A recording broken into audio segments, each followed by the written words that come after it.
এরা জামাত ইসলামীকে অনুসন্ধান করেন।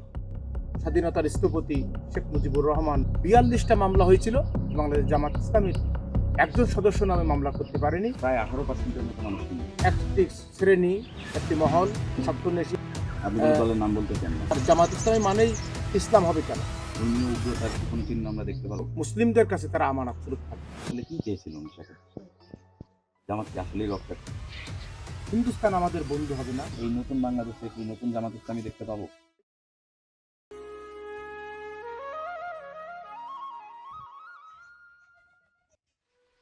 আপনি জামাতের মূলত কোন পদে আছেন, আর মূলত মানে দলের জন্য কি কি ভূমিকা আপনার পালন করতে?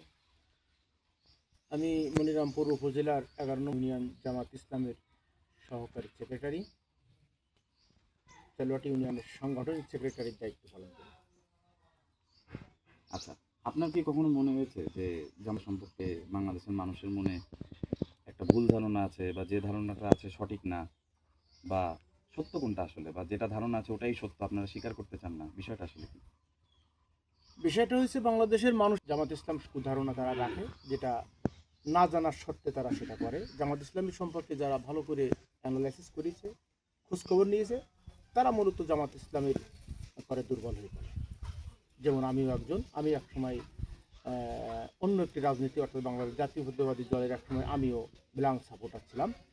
সেটা আমি যখন জামাত ইসলামকে বুঝতে শিখলাম, তখন আমি সেদিকে ছাত্র শিবিরকে আমি যখন বুঝতে শিখলাম, পাশাপাশি আমি জামাত ইসলামীকে চিনতে শিখলাম, তখন থেকে আমি এর সাথে আছি মোটামুটি।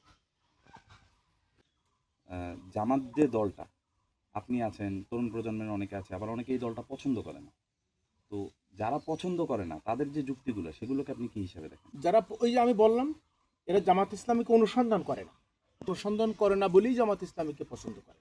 যারা জামাত ইসলামী, যেমন রাসূল সাল্লাল্লাহু আলাইহি ওয়াসাল্লামকে যারা অনুসন্ধান করতো না, দূরে থেকে তারা বিরোধিতা করতো, যারা রসুলের কাছে এসেছিলেন তারা মূলত রসুলের প্রতি দুর্বল হয়ে পড়েছেন। আর জামাত ইসলামের ব্যাপারটা আমি এরকম ধরি, জামাত ইসলামের সম্পর্কে কিছু কুধারণা রাখে। সেটা হলো যে যারা জানে না, বোঝে না, তারাই, যারা আসে কাছে জানতে আসে, তারা জামাত ইসলামের দুর্বল হয়ে পড়ে। আচ্ছা, জামাতকে জানার পরও তো কিছু কিছু পয়েন্টে বিরোধিতা করে, যেরকম 71-এ আপনাদের দলের ভূমিকা, আপনারা অবিভক্ত পাকিস্তান চেয়েছিলেন, এটা আপনাদের অনেক নেতাও স্বীকার করেছেন পাবলিকলি। তারপর হিন্দুদের উপর অত্যাচারের যে বিষয়গুলা, রাজাকার আলবদর গঠনের যে বিষয়গুলা, শান্তি বাহিনী গঠন করে বিভিন্ন আহ, অপকর্ম করার, অনেকে বলে যে প্রমাণিত, আবার আপনারা বলেন যে জোরপূর্বক মামলাগুলো চালিত করা হয়েছে। তো এই বিষয়ে আপনি কি বলতে চান? এটা হচ্ছে একটা কল্পিত। 1971 সালের যে ইতিহাস আমরা পড়েছি, বাংলাদেশ জামাত ইসলামী নামে কোনো সদস্যের নামে সেই সময় কোনো মামলা দায়ের হয়নি। যাদের নামে মামলা দায়ের করা হয়েছিল তারা জামাত ইসলামের কেউ না। ৪২টা মামলা হয়েছিল, বাংলাদেশ জামাত ইসলামীর একজন সদস্য নামে মামলা করতে পারেনি। যেমন আমি বলি, বাংলাদেশ জামাত ইসলামের সাবেক শহীদ আলী হাসান মোহাম্মদ মুজাহিদকে যখন ফাঁসি দেওয়া হয়েছিল বিচারের সময়, উনি জিজ্ঞেস করেছিলেন মাননীয় আদালত, 1971 সালে স্বাধীনতার স্থপতি শেখ মুজিবুর রহমান যে মামলাগুলো করেছিল, আমার মামলা নম্বরটা কত? মাননীয় বিচারক তখন সে মামলার নম্বর দিতে পারেনি। তখন উনি বলেছিলেন যে যদি আমার মামলা নম্বরই সেই কালে না থাকে, আজকে এসে ভৌতিক মামলা কেন? আর বাংলাদেশ জামাত ইসলামকে প্রশ্নবিদ্ধ করার জন্যে একটি শ্রেণী, একটি মহল, ছাত্রনেশী, যারা ইসলাম বিদ্বেষী, কোরআন বিদ্বেষী, মূলত তারাই এগুলো মহলটা সৃষ্টি কারা করেছে। আসলে? জি, মহলটা আসলে কারা? মহলটা যারা ইসলাম কোন দলের বিদ্বেষী, তারা? তারাই। কোন দলের তারা? এটা বিভিন্ন দলে ছড়ানো ছিটানো আছে। সেটা যদি বলি, আপনি কোনো দলের নাম বলতে চান না? না, নাম সব দলেই আছে।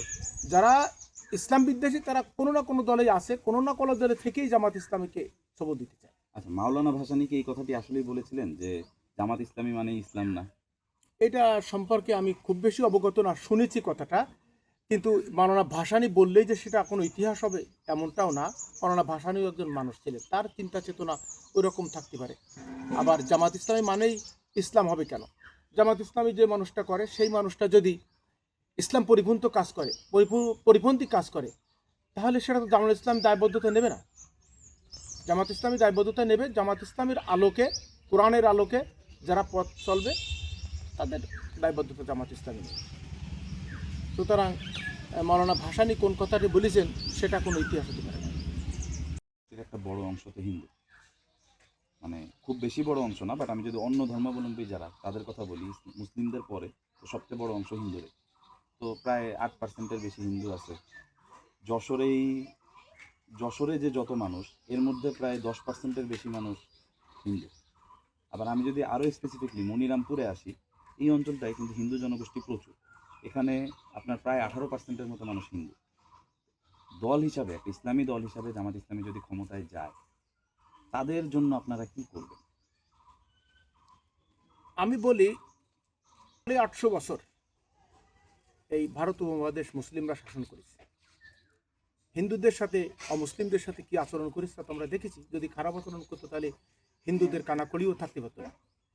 আর কোরআনে যে দিক নির্দেশনা দেওয়া হয়েছে, কোনো এলাকায় সংখ্যালঘু অমুসলিম থাকলে সেখানে সংখ্যাগুলো গরিষ্ঠ মুসলিমদের কাছে তারা আমানত স্বরূপ থাকবে। সুতরাং কোরআনকে যদি আমরা আমাদের দিক নির্দেশনা মানি, তাহলে তাদেরকে সর্বোচ্চ নিরাপত্তা দিয়েই চলতে হবে, এটা জামাত ইসলামী মনে করে। তাদের যে স্বাভাবিক ধর্মীয় অভ্যাস বা তাদের ধর্মীয় কার্যকলাপে কি কোনো বাধার সৃষ্টি হবে, বা ধর্মীয় উগ্রতার কি কোনো চিহ্ন আমরা দেখতে পারবো জামাত ইসলামীর কাছ থেকে?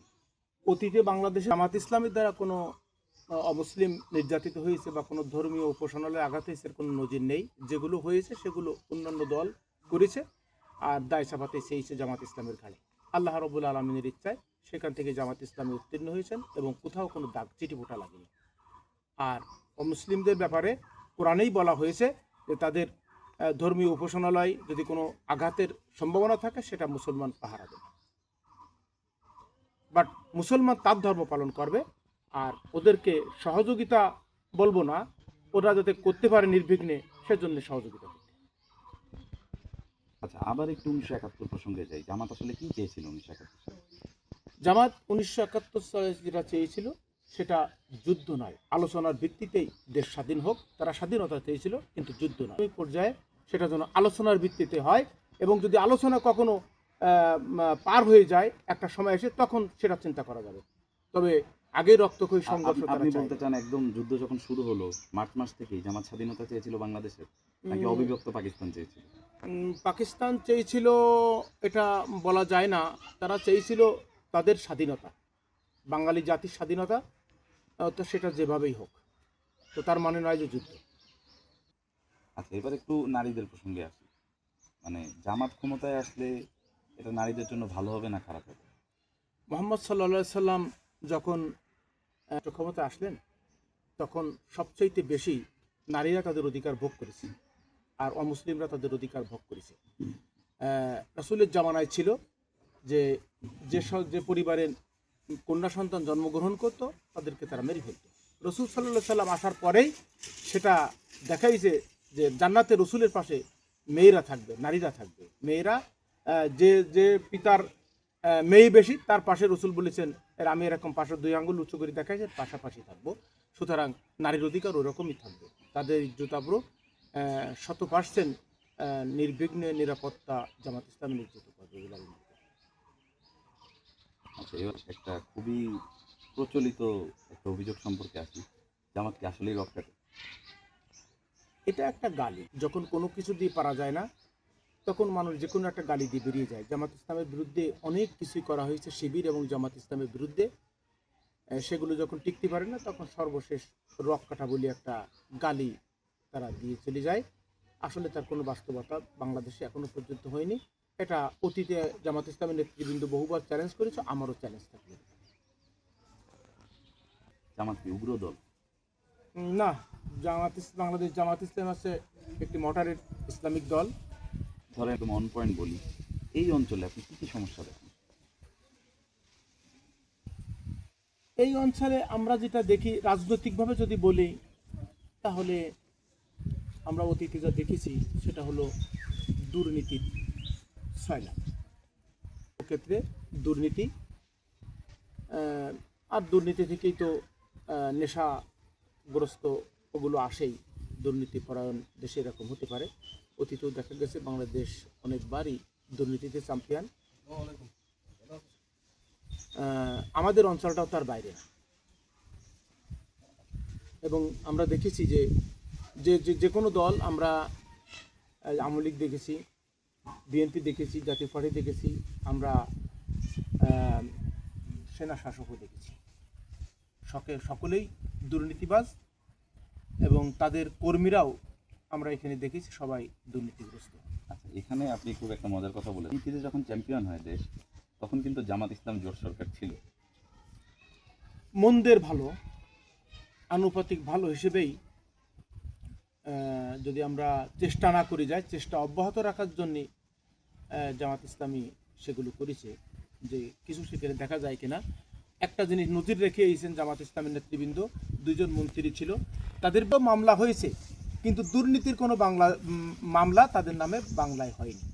এটা একটা ইতিহাস। আপনার মতে বাংলাদেশের সবচেয়ে বড় শত্রু কি? এটা বলা খুবই মুশকিল। পাশাপাশি গেলে অনেক সময় দুটো হাড়ি এক জায়গায় থাকলেও তো শব্দ হয়। আর আমাদের রসুল পাক সাল্লাল্লাহু আলাইহি ওয়াসাল্লাম একটা কথা বলেছে যে হিন্দুস্তান আমাদের বন্ধু হবে না। তারপরে মৌলানা ভাসানির কথা একটু আগে বলেছেন, মৌলানা ভাসানিও বলেছে একটা কথা যে যখন বুঝবা ভারত আমাদের বিরোধিতা করতেছে তখন আমরা সঠিক পথে আছে বলে মনে হয়। জামাতকে অনেকে বলে অনেক ডিসিপ্লিনড একটা দল, সব কিছু অনেক নিয়মতান্ত্রিক, এখানে কোনো পরিবারতন্ত্র নেই, নেতার ছেলে যে নেতা হবে এর কোনো ঠিক নেই। কিন্তু তাহলে জামাত আসলে কি? আবার অনেকে ভয়ও পায়, মানে অনেকের মনে অনেক ভয়। তো আসলে অতীতে আমরা জামাত ইসলামী শাসনামল দেখেছি, তাদের কার্যকলাপ দেখেছি, পুরোপুরি এককভাবে না হলেও জোটের মধ্যেও তাদের ভালো প্রভাব ছিল সে সময়। তো এবার আমরা আসলে এই নতুন বাংলাদেশে কি নতুন জামাত ইসলামী দেখতে পাবো? জামাত ইসলামী আসলে কখনো নতুন হবে না। ইসলামী যা ছিল তাই আছে, ভবিষ্যতেও তাই থাকবে, এটা আমি বলতে পারি। আপনাকে ধন্যবাদ, আমাদের সময় দিলেন। সামনে নির্বাচন, আপনার জন্য শুভকামনা, আপনার দলের জন্য শুভকামনা। আমিও আপনাকে ধন্যবাদ জানাচ্ছি এবং ক্যামেরাম্যান যিনি আছেন তাকেও ধন্যবাদ জানাই। আসসালামু আলাইকুম ওয়া রাহমাতুল্লাহ।